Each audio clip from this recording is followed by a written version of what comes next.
अफजल दाऊदानी जी, जिस तरह से आज प्रचार प्रसारण का लास्ट दिन है, सारे कैंडिडेट्स इस साउथ मुंबई के जितने भी उम्मीदवार हैं सब एड़ी चोटी का जोर लगाकर अपना प्रचार समाप्ति की ओर ले जा रहे हैं। सुनने में आया था कि आज भी आपका प्रचार था, लेकिन क्या वजह हुई आपकी सारी रैलियां, सारे पदयात्राएं रद्द कर दी गई?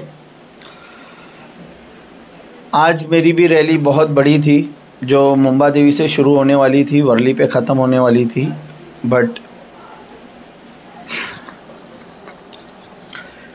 एक ऐसा हादसा हो गया है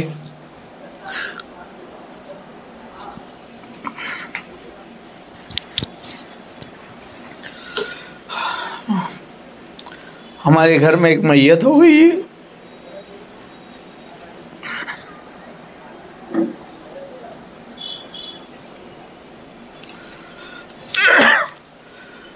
उसे सारे मीडिया वाले भी जानते हैं, सारे बड़े लोग जानते हैं, जो कि करमाली साहब कहा जाते हैं। यहाँ की बहुत ही मशहूर शख्सियत थी करमाली, सफदर एच करमाली, जिनका सुबह में इंतकाल हो गया है।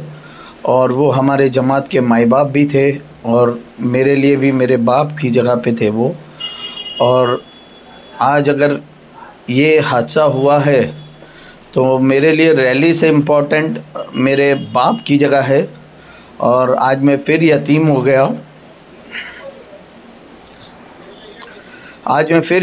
गया, हूँ। और उनका अभी 9 बजे नमाज जनाजा है डोंगरी चैनल पे, और वहीं से उनको कब्रिस्तान लेके जाया जाएगा। कैसे संबंध थे आपके करमली साहब से? क्या घरेलू रिश्तेदारी थी या सिर्फ एक मुंह बोला रिश्ता था? नहीं, मेरे लिए मेरे बाप की जगह पे वो थे, और हमारी जमात के माई बाप थे। ये सारे लोग, मीडिया वाले भी जानते हैं उनको। ख्वाजा शिया इस्नाशरी जमात के वो प्रेसिडेंट भी है, और काफ़ी टाइम उन्होंने 40 साल तक के जमात की सेवा की, और वो जमात के माई बाप कहलाते थे। और मेरा खुद का उनका पर्सनल रिश्ता है, मैं उनके बेटे के बराबर था, और वो हमेशा मुझे अपना बेटा ही मानते थे। आज काफ़ी लोगों को ये भी मालूम है कि मैं उनका बेटा हूँ, इसी के नाम से वो लोग मुझे जानते भी हैं। दाऊदानी साहब, आपने जैसे अभी बताया कि 9 बजे उनकी तदफीन की जाएगी, हो तो सकता था कि सुबह 9 बजे से 5 बजे तक आप प्रचार कर सकते थे, फिर उसके बाद अगर आप जनाजे में शरीक हो सकते थे।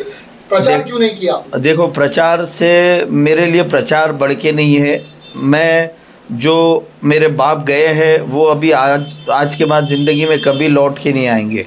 ये इलेक्शन तो हर 5 साल में आते रहेंगे, और मुझे मेरे समाज पे, मुसलमान समाज पे, वंचित समाज पे पूरा भरोसा है कि वो आने वाले टाइम में पूरी तरह से मंडे को बहुमत में पूरा वोट करके मुझे जिताएंगे। और मेरे लिए वो इम्पोर्टेंट नहीं था प्रचार वगैरह, मेरे लिए मेरा बाप इम्पोर्टेंट था। तो मैं ज़रूर उनके यानी दफन होने के बाद ही कोई भी कार्यक्रम करूँगा। मैं अभी इंटरव्यू भी नहीं देने वाला था, बट लोगों का आरोप लग रहा है कि मैं कहीं बैठ गया हूँ, मैं किसी से डर गया हूँ। तो ऐसी कोई बात नहीं है, जबकि मेरी वो हालत परिस्थिति भी नहीं थी कि मैं इंटरव्यू दे सकूं, पर फिर भी मैंने दिया हूं। और मैं जो भी काम करूंगा वो रात को दफन होने के बाद ही इलेक्शन के काम में मैं फिर से लगूंगा। अफजल दाऊदानी साहब, ऐसा है जिस तरह से ये अचानक जो हादसा हुआ है, और एक बहुत बड़े शिया कम्युनिटी के एक अजीम शख्सियत थी सफदर करमाली साहब, जिनका इंतकाल हुआ अचानक, और इसको लेकर के आपने सारी यात्राएँ जो है कैंसिल की।